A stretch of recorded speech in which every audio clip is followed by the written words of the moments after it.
그러나 너희가 영생을 얻기 위하여 내게 오기를 원하지 아니하는도다. 아멘. 하나님의 말씀입니다.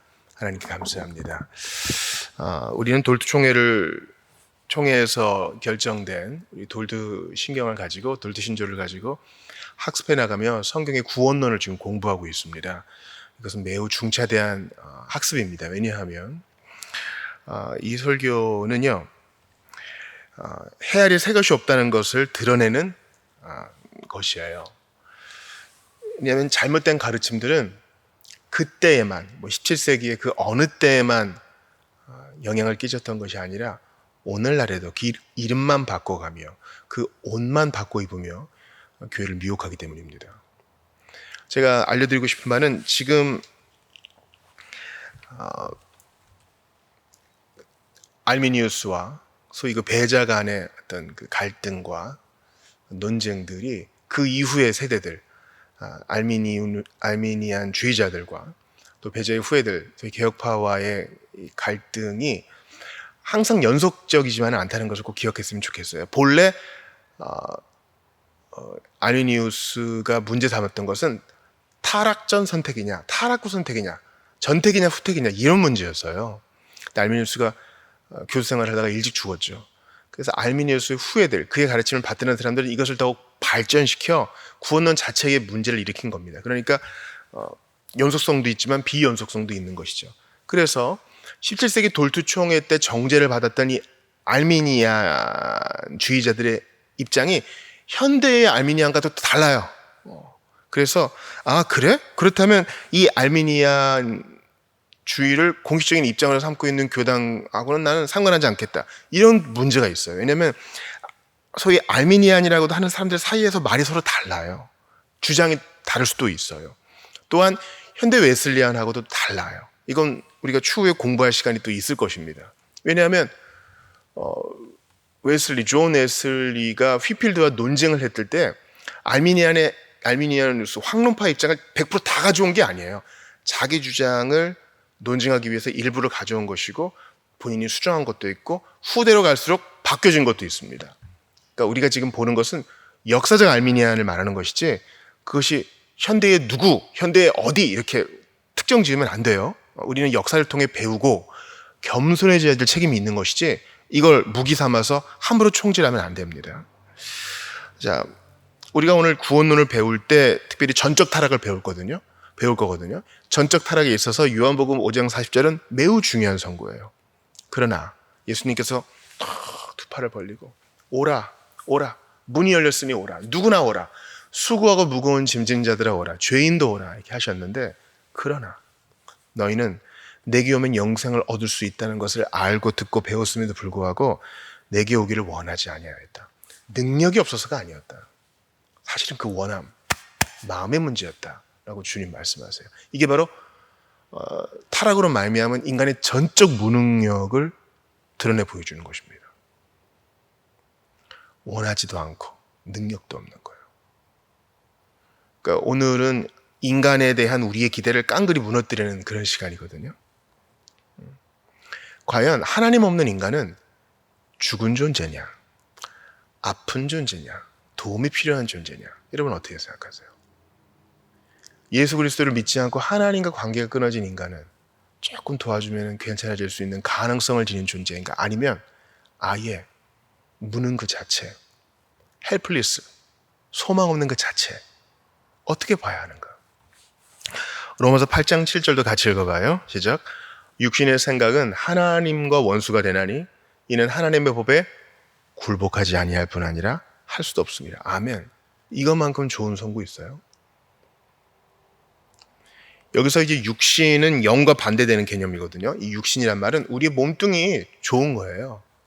우리의 육체가 아니라 육신, 사락스라고 얘기하는 이 육신은 우리의 불구대천의 원수 중 한 가지입니다. 마귀와 세상과 육신. 이 육신은 죄가 거하는 좌소요, 마귀에게 이용당하는 바로 그 육신을 말하는 거예요.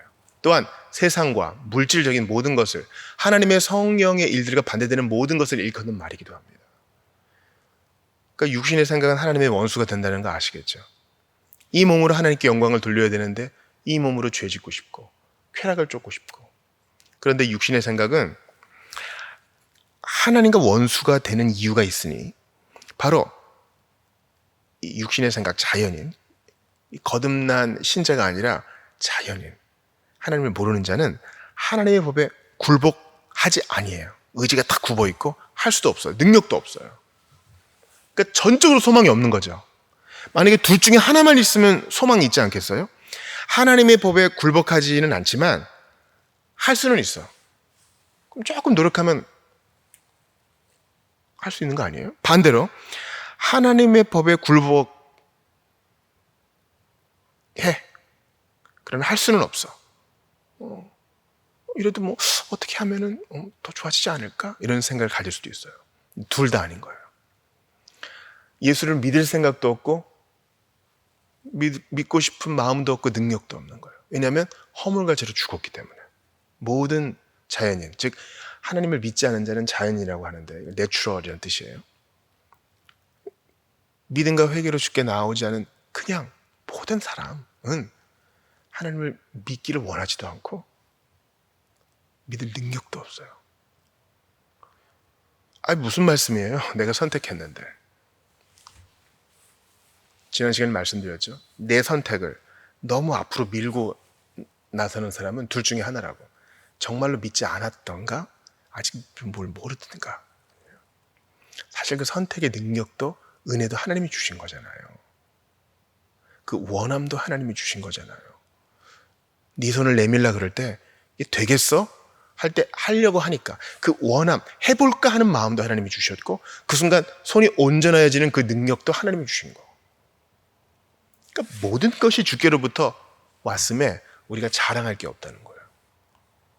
이게 성경적 기독교, 바울이 말한 기독교, 예수님이 증거하신 천국 복음의 핵심 내용입니다.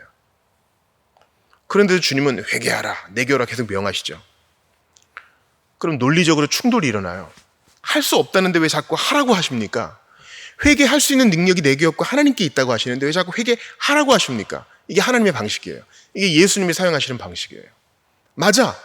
그 무능력을 가지고 그것도 고백하면서 와. 내가 도와줄게. 손 마른 자는 못한다는 걸 알아요. 모든 신경과 근육이 다 죽었다고요. 무능하게 됐어요.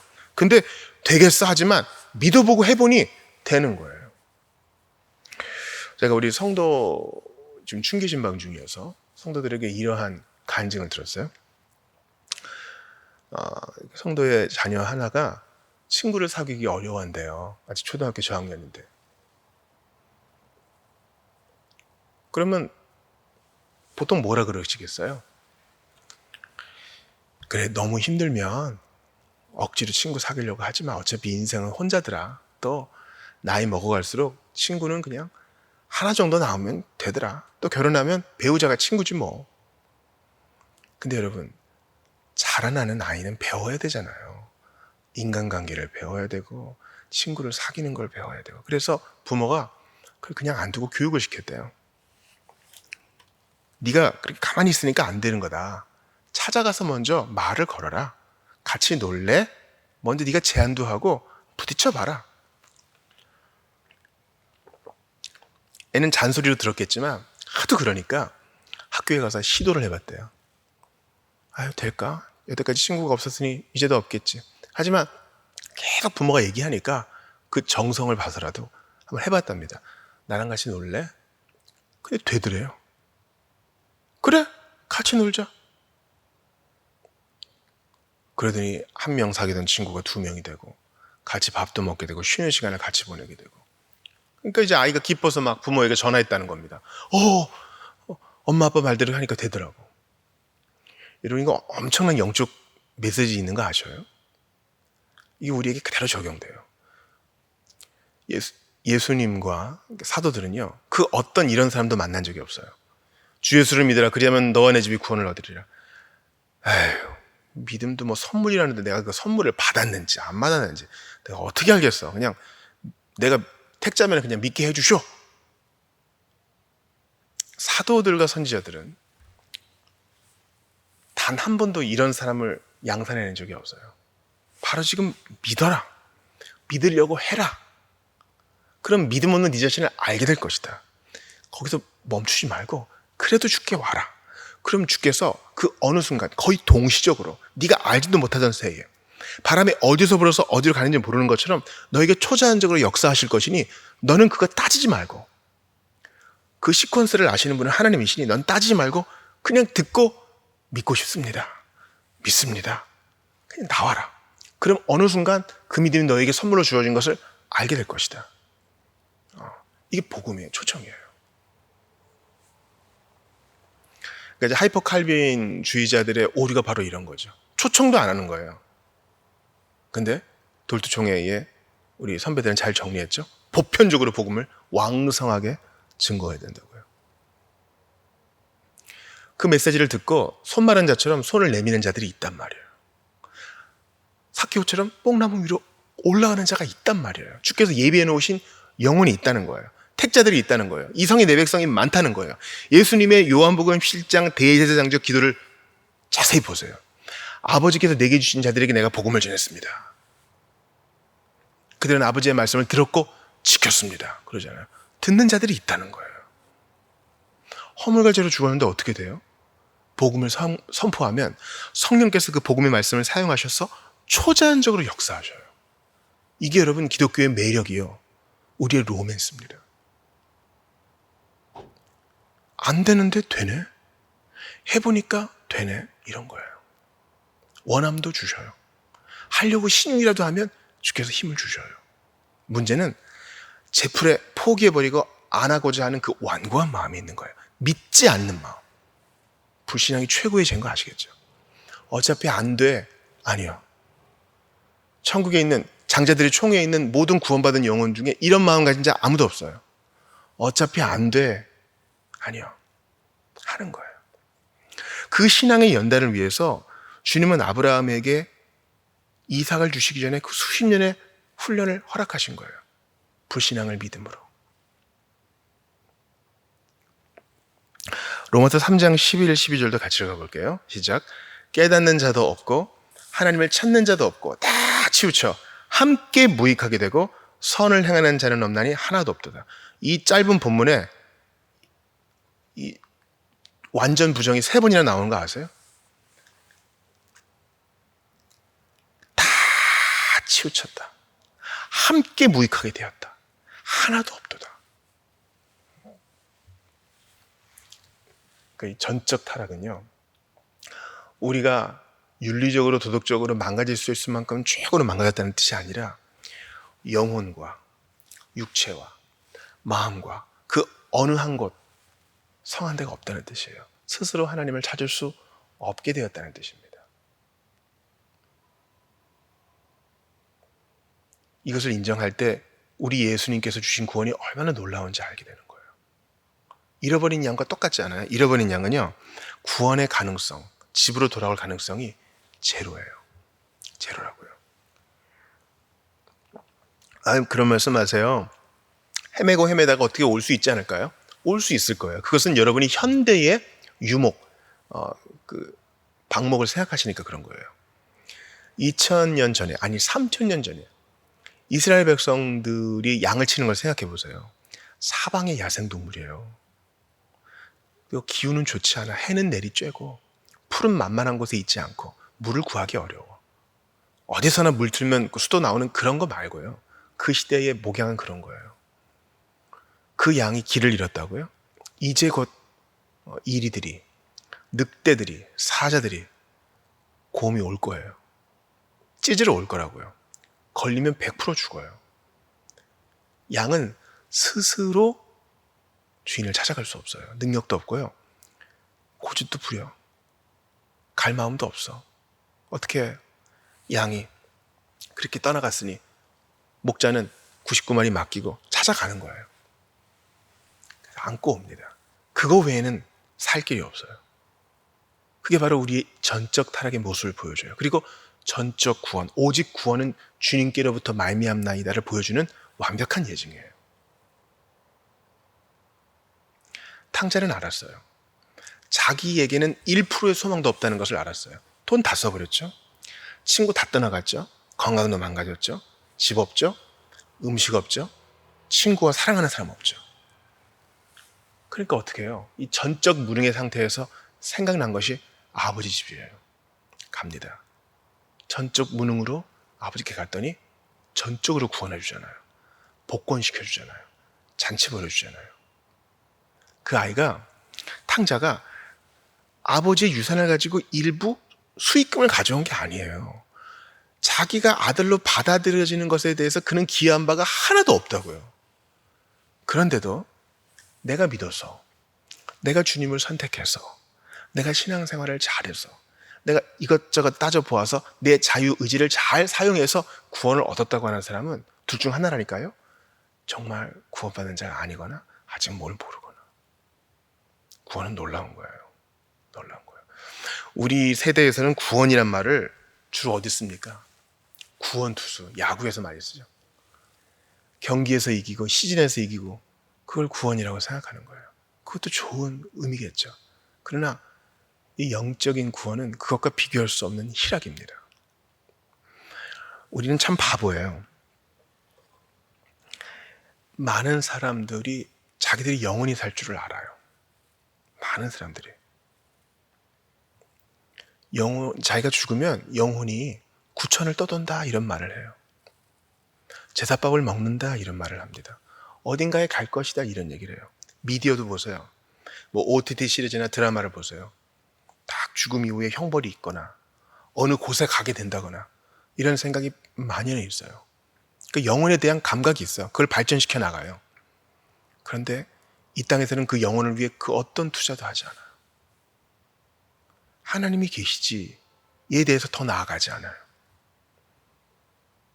이 땅에서 행복이라는 미명하에 육신의 소욕만 참고 가볍게 편면만 덮는 만족에만 안주하며 살아요. 어떻게 되겠지 뭐. 나만 그런 게 아니라 다른 사람도 그런데 뭐. 그럼 뭐 중간은 가겠지. 아니요. 우리는 기회가 있었는데 발로 차버린 것이었어요. 자, 셋째와 넷째 교리 보시죠. 인간의 타락, 하나님께 돌이키는 것과 그 일이 일어난 방식에 대해 학론파들이 셋째와 넷째를 묶었기 때문에 이제 돌투 총회의 총대들도 셋째와 넷째를 묶어서 같이 반론한 것입니다. 제1조 타락이 사람의 본성에 끼친 영향 같이 읽어요. 시작.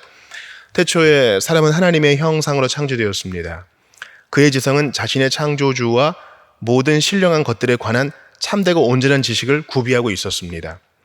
그의 의지와 마음은 올바르고 그의 정서는 모두 순수하였고 따라서 사람은 온전히 거룩하였습니다. 그러나 사탄의 유혹을 받아 자신의 자유의지로 하나님께 반역하였기 때문에 사람은 그렇게 뛰어난 선물들을 상실하게 되었고 그 대신에 다음과 같은 결과들을 초래하게 되었습니다. 그래서 그 결과에 대해서 제가 한번 읽어드릴게요. 그리고 대신 자신의 총명에는 눈먼과 끔찍한 어둠과 허망함과 어그러진 판단을, 자신의 마음과 뜻에는 악함과 패역함과 완고함을, 자신의 심정에는 더러움을 스스로 가져왔습니다. 그러니까 지성과 마음과 뜻과 심정, 의지 모든 것이 다 어그러졌다는 것이에요. 여러분 한번 생각을 해보세요. 두 사람이 떨어졌어요. 한 사람은 10층 건물에서 떨어졌다고 생각합시다. 끔찍한 얘기지만 여러분의 이해를 돕기 위한 거니까 이해해 주세요. 또 한 사람은 1층 정도 높이의 사다리에서 떨어졌다고 생각해 봅시다. 두 사람의 운명이 어떨까요? 10층 높이에서 떨어진 사람이 온전히 살아날 거라고 생존할 거라고 생각하는 사람은 거의 없을 거예요. 바닥이 어떤 완충장치도 없다고 생각할 때. 그러나 1층 높이의 사다리에서 떨어진 사람은 다리 정도는 부러질 수 있거나 허리에 좀 무리가 갈 수 있겠지만 아주 극단적인 상황이 아닌 하에서는 부상으로 그치고 말 것입니다. 성경은 인간의 타락을 뭐라고 설명할까요? 허물과 죄로 죽었다고 얘기하잖아요. 우리는 10층보다 더 높은 그 온전하고 거룩하고 아름다운 자리에서 떨어진 존재예요. 그래서 타락을 fall이라고 그래요. 떨어진 거예요. 타락을 fall이라고 얘기한다고요. 그 아름답고 영광스러운 지위를 상실했기 때문에 fall, 타락이라고 하는 거예요. 그냥 구원받을 가능성을 잃어버렸다 이 정도가 아니에요. 하나님의 형상 모양이 완전히 다 없어지지는 않았어요. 근데 아주 심각하게 어우러졌어요. 2차 대전 끝난 지 여러분 100년이 안 됐죠. 아직 100년이 안 됐어요. 공습이 시작되고 폭격이 한 마을에 탁 벌어집니다. 폭탄이 팍팍 떨어지죠. 6.25 때는 미군 쌕쌕이가 주민들이 부르던 말이죠. 뭐 남한이건 북한이건 달구지만 보면은 쐈대요. 왜냐하면 포탄을 무기를 달구지로 옮겼으니까 아군인지 적군인지 모르고 그냥 달구지만 보면 쐈답니다. 자, 그럼 마을에 폭격이 임했어요. 미사일이 떨어지고 포탄이 떨어지고. 그러면 어떻게 됩니까? 마을의 모양은 남아있죠. 아, 여기가 어떤 마을이구나. 뭐 나무도 좀 그렇고 우물도 있고 건물도 형체는 있는데 다 깨지고 터지고 부서지고 파편이 그냥 사방에 날리고 있어요. 그런 거예요. 이제 살 수 없는 형편이 된 거예요. 불발탄도 있어가지고 들어가지도 못해. 그러나 여전히 우리 마을이긴 해요. 모양이 남아있으니까. 타락으로 인한 인간의 형상과 모양, 하나님의 형상과 모양이 그렇게 망그러져서 우리의 처한 현실이 그렇다는 것입니다. 회복 불가. 뭐 조금만 좀 기와장 올리고 조금만 나무 잘라다가 덧대면 다시 살 수 있겠지. 그런 정도가 아니라는 거예요. 우리의 죄와 죄책이 그만큼 심각하다는 것입니다. 학론파들은 이렇게 얘기했어요. 이 은혜가 작용하는 방식에서 사람은 그 은혜를 거부할 수 있으며 많은 사람에 대해 기록된 바대로 많은 이가 성령께 저항했다. 학론파들은 타락이 그렇게 심하지 않다고 본 거예요. 사다리쯤에서 떨어진 거라고 본 거예요. 깁스하고 약 잘 받아먹고 재활하면 다시 걷고 뛰고 할 수 있어. 아니라니까요. 우리의 힘으로 안 될 만큼 10층보다 더 높은 높이에서 떨어져 아예 사라져버린 거예요. 가루가 된 거예요. 에스골 골짜기에 마른 뼈처럼 된 거예요. 회복 불가능, 사망, 선고가 내려진 거예요. 그러니 어떻게 해요? 누군가 살려줘야지. 그게 우리 구원의 위대함이라니까요. 그러므로 여러분, 나이가 들수록 우리 장년 여러분 이해하시죠? 뭐니 해도 사람이 제일 무서운 거예요. 사람이 답이라고도 하지만 또 사람이 문제인 거예요. 왜 그렇습니까? 하나님의 형상이 남아있어서 선한 일도 할 수 있고 하나님의 형상이 너무 심각하게 훼손되어서 우리가 생각할 수 있는 그 더러운 짓도 하는 거예요. 우리는 예수 그리스도의 전적인 구원밖에는 기댈 곳이 없는 사람이 되었습니다. 그래서 요한복음 15장에서 주님이 말씀하시잖아요. 나는 포도나무요 너희는 가지니 나를 떠나서는 너희가 아무것도 할 수 없습니다. 아무것도 할 수 없습니다. 아무것이라 그래요. 이 말은 전부를 포함합니다. 그러니까 주님 떠나서 뭐 한두 개 정도는 할 수 있겠지가 아니에요. 아무것도 할 수 없다는 거예요. 주님을 떠나서는 우리는 아무것도 아니에요. 죄와 허물로 주고 하나님의 심판밖에는 기대할 게 없는 은혜에서 떠나간 인생이었어요. 이제 주 안에 있는 여러분들에게 권합니다. 우리는 가지예요. 주님이 포도나무 되세요. 주님께 붙어 있으세요. 그 포도나무에서 떨어져서 여러분 뭐 할 수 있을 것 같아요? 열매 못 맺어요. 행복하지도 못해요. 그러니 주께 붙어 있으세요. 여러분의 지역교회를 소중히 여기세요. 여러분의 공동체를 소중히 여기세요. 여러분의 형제자매를 귀중히 여기시라고. 여러분의 설교자를 위해 기도해 주세요. 거기서 우리는 예수님에 대해 배우고 예수님의 생명을 더욱 누리게 됩니다. 그 떡과 잔을 통해 여러분은 그 풍성한 생명을 더욱 영위하게 되는 것입니다. 예수님을 모르시는 분들에게 제가 권합니다. 여러분, 세상 별거 있어요? 시간은 이렇게 흐르고 있어요. 금방 금요일이 오고 또 다음 금요일도 올 거예요. 이 시간이 다 끝나고 나면 여러분은 마지막을 맞이하게 될 것이고 여러분을 만드신 우주의 창조자여 구원자 앞에 대면하게 서게 될 거예요. 내가 너에게 구원의 방도를 여러 가지로 알려 보여줬다. 분명히 너의 이성은 말해주고 있었어. 세상과 우주와 자연 만물을 보니까 분명히 창조주가 있다는 거 너는 부인할 수 없었을 거야. 너는 믿었느냐? 그리고 너의 주변에 내가 전도자들을 주었다. 먼저 예수를 믿은 자들, 너에게 권면하는 자들, 너를 위해 기도하는 자들 주었어. 너는 끝까지 거부했지. 믿을 만한 근거가 없어서가 아니라 너는 믿기를 원치 않았어. 나올 마음도 갖고 있지 않았지. 수많은 기회가 있었지만 너는 수많은 기회를 다 거절했다. 이제 끝이 되었다. 네가 할 말이 있겠느냐. 여러분 거기 대답하셔야 돼요. 하나님이 계셔요. 독생자 예수를 보내셨어요. 구원의 길을 여셨어요. 믿음을 회복시켜 주신대요. 사람이 살 수 없이 폭격 맞은 마을을 아름다운 집으로, 예쁜 동산으로 다시 회복시켜 주신대요. 옛날에 아담보다 더 많은 복을 주신대요. 천국에 들어가게 해주신대요. 하나님의 아들과 딸이 되게 해주신대요. 거부하시겠어요? 거부하면 지옥입니다. 부디 나의 죄와 비참의 끔찍한 현상을 보시고 정직하게 주께 나오시기를 바랍니다. 왜 전쟁이 일어나요? 왜 여러분의 동료가 그렇게 끔찍하게 미워요? 왜 이렇게 많은 이혼과 헤어짐과 물어뜯음이 있어요? 왜 사회 문제가 이렇게 벌어져요? 같은 우리말을 하는데 왜 오해하고 서로 못 죽여서 난리예요? 죄 때문이에요.